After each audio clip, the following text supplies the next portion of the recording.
Good morning students. Today हम लोग आज आपका फर्स्ट चैप्टर का टॉपिक पढ़ेंगे, agricultural practices.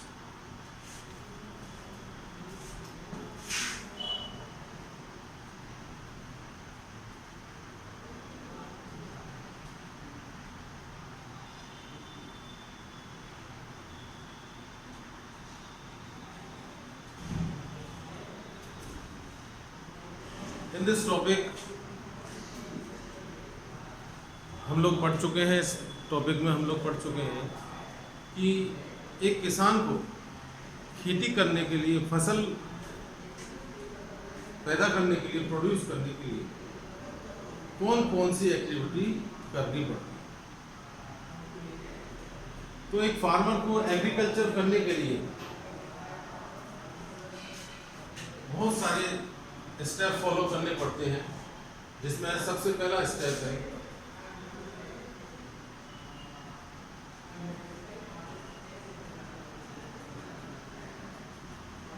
Preparation of soil.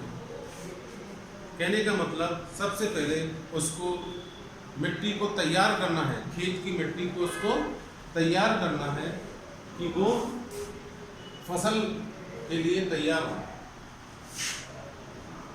After that, sowing,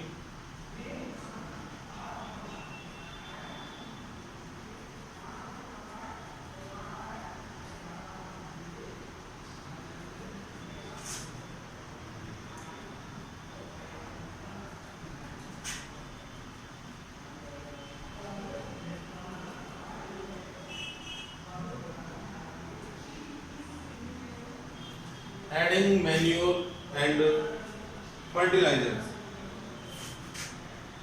अगला है इरिगेशन।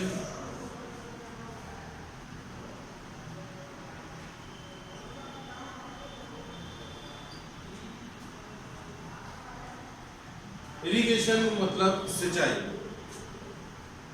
इरिगेशन के बाद है वीडिंग।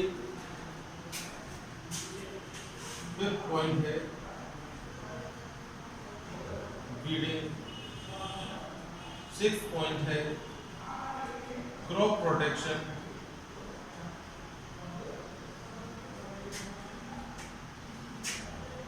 सेवेंथ पॉइंट है हार्वेस्टिंग।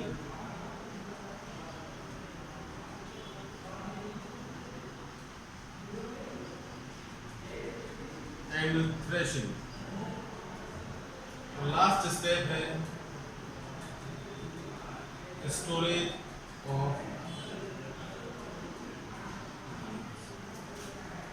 तो इस तरह से एग्रीकल्चरल प्रैक्टिस में 8 स्टेप फॉलो होते हैं। फर्स्ट स्टेप है आपका प्रिपरेशन ऑफ सॉइल। इसका मीनिंग होता है मिट्टी को तैयार करना।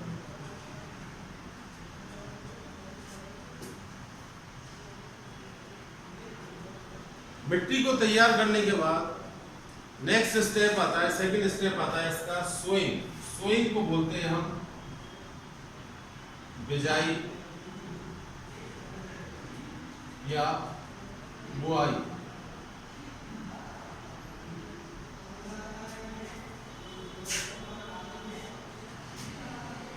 कहने का मतलब है कि मिट्टी हमारी तैयार हो गई, उसके बाद हमने मिट्टी में क्या डाले हैं, बीज डाले हैं, सीड डाले हैं।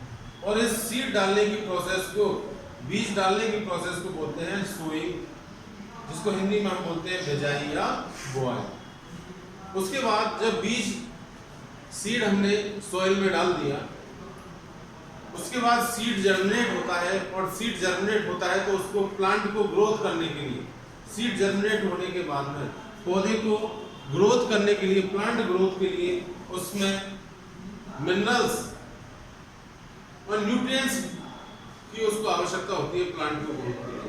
उसके लिए उसमें मैन्योर मीन्स खाद, और फर्टिलाइजर्स मतलब उर्वरक ऐड किए जाते हैं, मिट्टी में मिलाए जाते हैं। तो इसको हिंदी में हम बोलेंगे खाद या उर्वरक मिलाना।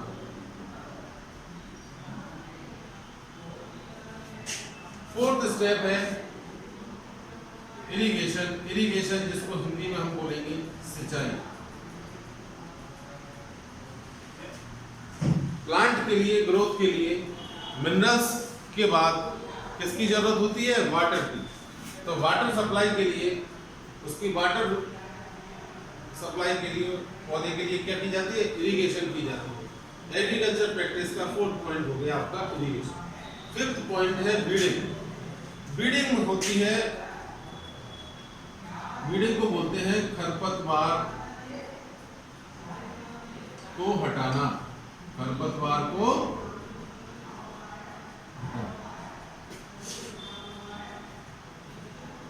खरपतवार क्या होती है?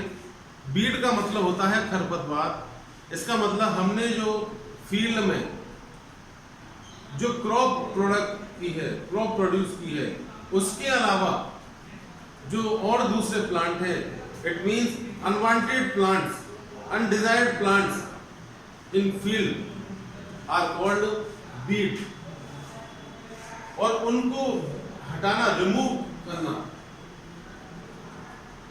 removal of unwanted plants in the field is called weeding. खरपतवार हटाने के बाद में हमारा सिक्स्थ स्टेप आता है क्रॉप प्रोटेक्शन। क्रॉप प्रोटेक्शन मतलब फसल की रक्षा करना, सुरक्षा करना।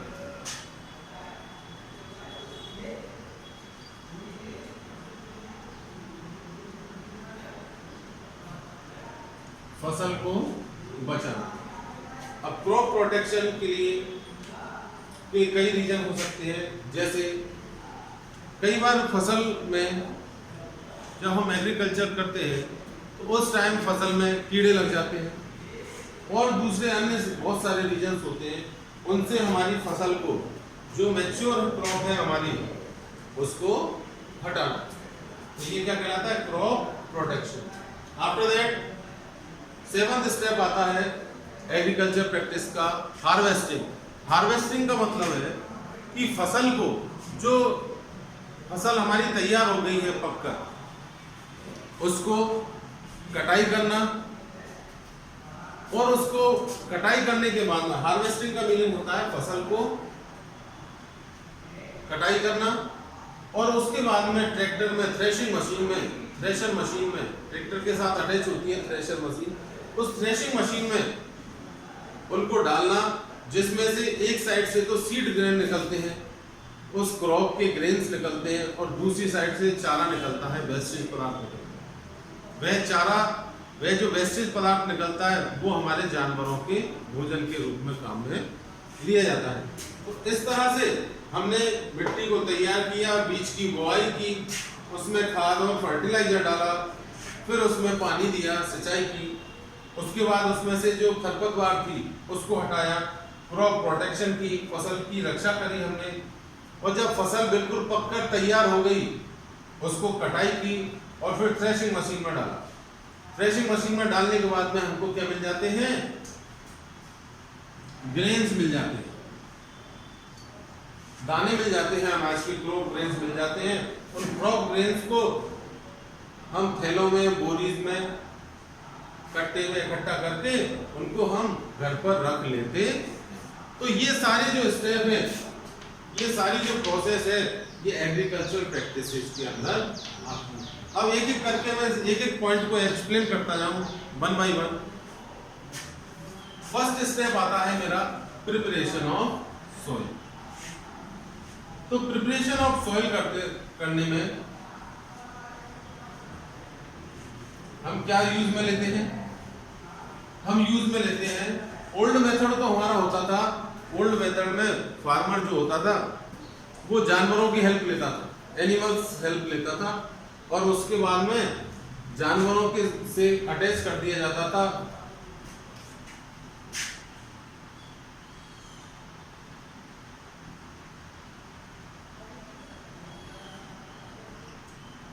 जानवरों के साथ में एक हल अटैच कर दिया जाता था, और जो प्लो होता है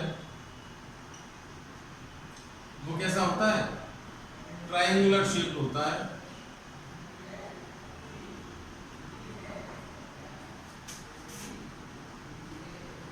ये ट्रायंगुलर शेप जो लोहे का होता है, और उसके साथ में एक वुडन अटैच होती है, इसको बोलते हैं क्या, प्लो या हल।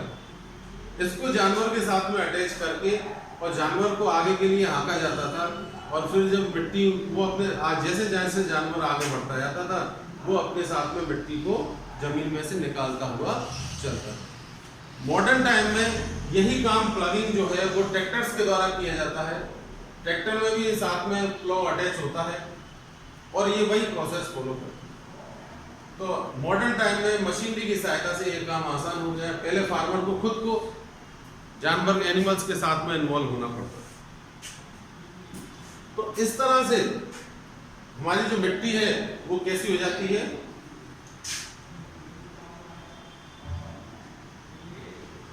लूज हो जाती है। लूज मतलब एयरी। और इसी की वजह से उसमें सीड आसानी से जर्मिनेट हो सकता है। तो ये हो गया हमारा first step, preparation of soil. Second step आता है सोइंग।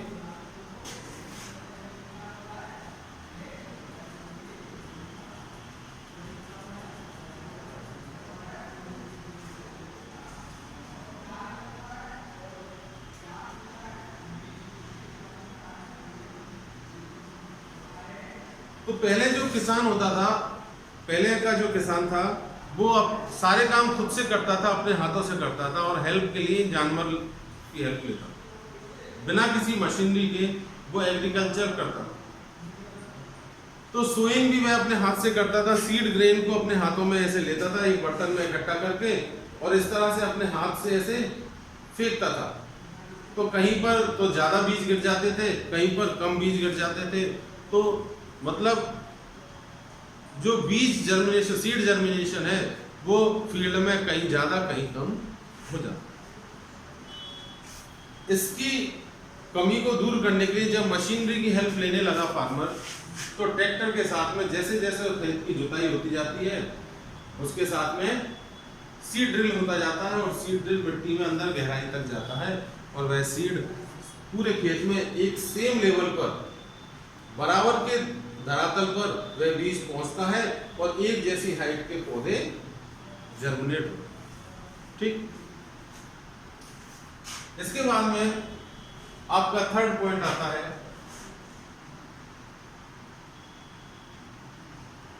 एडिंग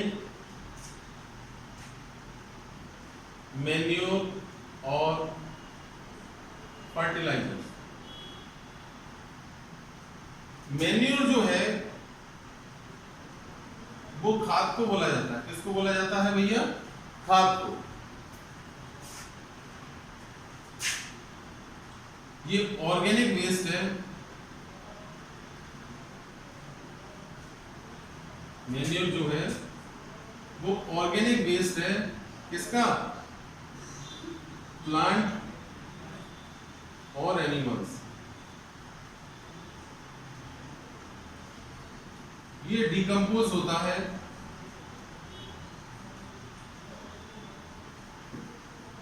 और डिकम्पोज होने के बाद में ये मैन्योर बन जाता है। कहने का मतलब जो जानवर हैं घर पर, किसान के पास जितने भी जानवर हैं, उन सबका जो एनिमल वेस्ट है उसको अपने घर के समीप गड्ढे में डालता रहता है फार्मर। और जो घर का जो भी कचरा है, किचन का जो भी कचरा है, सब्जियों के छिलके हैं, बची कुची सब्जी है, बर्तन धोने के बाद में जो पानी बचता है उसको, उन सबको वो उस गड्ढे में डालता है। तो उस गड्ढे में प्लांट वेस्ट, घर में जो पेड़ पौधे की पत्तियां हैं वो सारी उसमें डाल दिया जाता है। घर का जो झाड़ू लगाते हैं कचरा होता है वो उसमें डाल दिया। तो इस तरह से उस गड्ढे में, उस पिट में ये सारी चीजें मिल जाती हैं, और साथ में किचन का पानी भी उसको मिलता है। तो ये जो ऑर्गेनिक वेस्ट होता है ये धीरे धीरे टाइमली काफ़ी समय बाद में वो डिकम्पोज हो जाता है और गड्ढा जब भर जाता है तो वो एक तरह से खाद का काम करता है। और यह खाद जब मिट्टी में डाला है, यह टोटली नेचुरल होता है। कैसा होता है ये बेटा? ये नेचुरल होता है,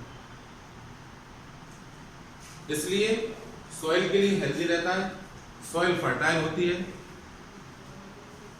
सेकंड है फर्टिलाइजर। डार्क टमाटो यूज कर, इंक डार्क इकोवालेंट है। एक की डब्बी रखो। फर्टिलाइजर क्या है? केमिकल।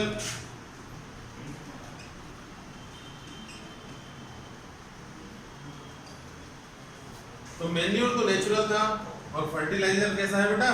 केमिकल।